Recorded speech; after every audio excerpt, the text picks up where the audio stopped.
கல்வியில் பெரியவர் கம்பர். அனைவருக்கும் தகடூர்பா அறிவொளியின் அன்பான வணக்கங்கள்.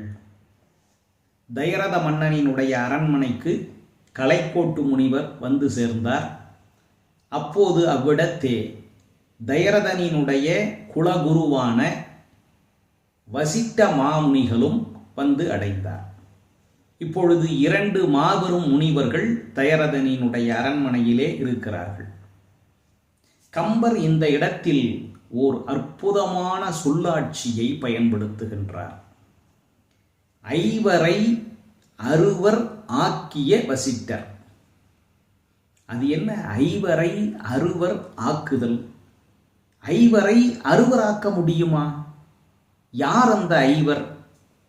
ஐவர் என்று சொன்னால் அது நம்மை இந்த உலகத்திலே இயக்கக்கூடிய ஐம்பொறிகள். ஒரு மனிதனினுடைய வாழ்வும் தாழ்வும் அவனுடைய ஐம்பொறிகளாலேயே நிகழ்கிறது. இன்னமும் குறிப்பாக சொல்லப்போனால் ஒரு மனிதனினுடைய வீழ்ச்சிக்கு மிக முக்கிய காரணமாக அமைவது அவனுடைய ஐம்பொறிகளினுடைய முறையற்ற செயல்பாடுகளின் மூலமாகத்தான். ஆசையின் காரணமாக இந்த ஐம்பொறிகளினுடைய இயக்கம் குறைவுபடுகிறது. அதன் காரணமாக ஒரு மனிதனினுடைய வாழ்வு தாழ்ச்சி அடைகிறது, வீழ்ச்சி அடைகிறது. அதனால் இந்த ஐம்பொறிகளை தன்னுடைய மனதையும் அறிவையும் முறையாக பயன்படுத்துவதன் மூலம் கட்டுப்பாட்டிலே வைத்திருந்து நல்ல கதிக்கு செல்லுதல் வேண்டும். ஆக இந்த ஐவரை ஒரு மனிதனுக்கு துன்பத்தை தரக்கூடிய ஆசையின் தூண்டுதலால் முறை தவறி செல்வதற்கான வழிகளை தரக்கூடிய இந்த 5 பொறிகளாகிய மெய், வாய், கண், மூக்கு, செவி என்று சொல்லுவோமே, இந்த ஐவரை அறுவர் ஆக்கிய. அறுவர் என்றால் 6 பேர் என்று பொருள் அல்ல, அழிந்து போகப்பட்டவர்கள் என்று பொருள். தவறான நிலையில் செல்லக்கூடிய ஐம்பொறிகளை இல்லாதவராக ஆக்கிய வசிட்ட மாமுனிகள் என்பதுதான் இந்த சொற்றொடரினுடைய பொருள். ஐவரை அறுவர் ஆக்கிய. ஐவர் என்கின்ற பொழுது அங்கே 5 பேர் என்ற எண்ணிக்கை வருகிறது. அறுவர் என்று சொல்லுகின்ற பொழுது அறுத்தல், நீக்குதல், அழித்தல், ஒழித்தல் என்ற பொருளிலே வருகிறது. என்ன ஒரு அழகான சொற்றொடர் பாருங்கள். ஐவரை அறுவர் ஆக்கிய வசிட்டர்.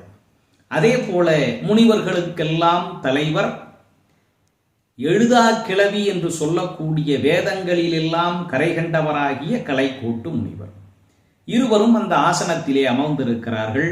தயரதன் வந்து வணங்கினான். இருவரையும் வணங்கிய பிறகு அந்த முனிவரை வாழ்த்தி, எங்களுடைய நகரத்திற்கு நீங்கள் வந்தது நாங்கள் முற்பிறவியில் செய்த பேறு, எங்கள் முன்னோர்கள் செய்த தவத்தினுடைய விளைவு, சூரிய குலத்தினுடைய தொடர்ந்த தொன்மையான இந்த மரபினுடைய சிறப்புக்கு உங்களுடைய வருகை மிக்க மகிழ்ச்சியும் உவகையையும் தருகிறது என்று கூறினார். அதை கேட்ட கலைக்கோட்டு முனிவர் சொன்னார், வேதங்களுக்கே உருவமாக இருக்கக்கூடியவராகிய வசிட்டர் என்ற ஒரு மனிதரை உன்னுடைய ஆசிரியராகவும் குலகுருவாகவும் நீ வைத்திருக்கிறாய். இதைவிடவும் உனக்கு வேறென்ன பேறு கிடைத்துவிடப் போகிறது? வாழ்க நீ என்று வாழ்த்திவிட்டு, இந்த இடத்திற்கு என்னை நீங்கள் அழைத்ததனுடைய காரணம் என்ன? எதற்காக என்னை அயோத்திக்கு வருமாறு நீங்கள் கூறினீர்கள்?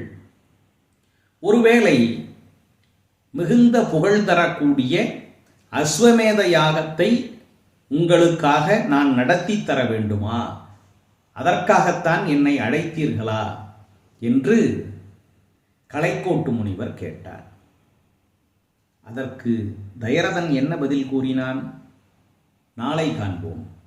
நன்றி, வணக்கம்.